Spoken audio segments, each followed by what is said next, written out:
Anti incumbency नहीं है, pro incumbency है। आप कह रहे हैं कि लॉ एंड ऑर्डर बहुत अच्छा है, लेकिन उत्तर प्रदेश में जब जिक्र हो रहा है लॉ एंड ऑर्डर का, तो कन्नौज का जिक्र हो जा रहा है, लखीमपुर खीरी का जिक्र हो जा रहा है, और एक तरह से ये भी आरोप लग रहा है कि एक खास समुदाय के लोगों को बहुत सप्रेस करके रखा गया है, उनके साथ न्याय नहीं किया गया है।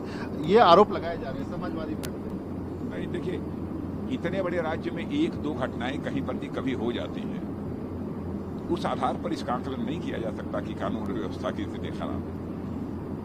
अब इतना बड़ा राज्य में, देश का सबसे बड़ा राज्य है, लगभग 24 करोड़ की यहाँ की पॉपुलेशन है, तो एक दो छोटी मोटी घटनाएं कहीं पर हो सकती हैं, उसको कानून और व्यवस्था के साथ जोड़कर नहीं देखा जाना चाहिए। कानून और व्यवस्था से अलग राजनाथ सिंह जी, जो कहा जा रहा है कि अल्पसंख्यक जो है वो उसको स्पेस नहीं मिल पा रहा है जो पहले मिलता रहा है, और इसको कहीं न कहीं बीजेपी दूसरे ढंग से बुनाने की कोशिश कर रही है।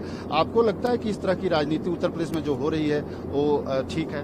देखिए, हमारे विपक्षी दल जो है उनके पास कोई मुद्दा शेष बचा नहीं है, केवल भारतीय जनता पार्टी को बदनाम करने की कोशिश कर रहे हैं कि भारतीय जनता पार्टी धर्म और मजहब के आधार पर कोई डिवीजन कर रही है, जबकि हकीकत यह है कि धर्म के आधार पर, मजहब के आधार पर डिवीजन करने की कोशिश यदि किसी के द्वारा की जा रही है, समाजवादी पार्टी के द्वारा की जा रही है, कांग्रेस के द्वारा की जा रही है, बहुजन समाज पार्टी के द्वारा की जा रही है। बीजेपी जाति, पंथ और मजहब की राजनीति नहीं करती है, बीजेपी इंसाफ और इंसानियत की राजनीति करती है। हम लोगों का एक सिद्धांत बहुत स्पष्ट है, justice to all, appeasement of none.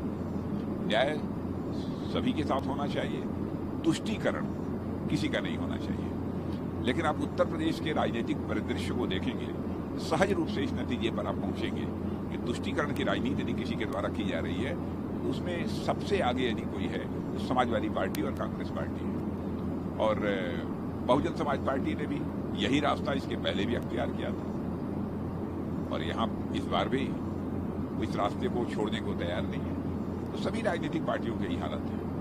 लेकिन भारतीय जनता पार्टी जाति, पंथ अथवा मजहब के आधार पर राजनीति नहीं करती है, और किसी भी सूरत में हम लोग इस प्रकार की राजनीति को स्वीकार नहीं कर सकते।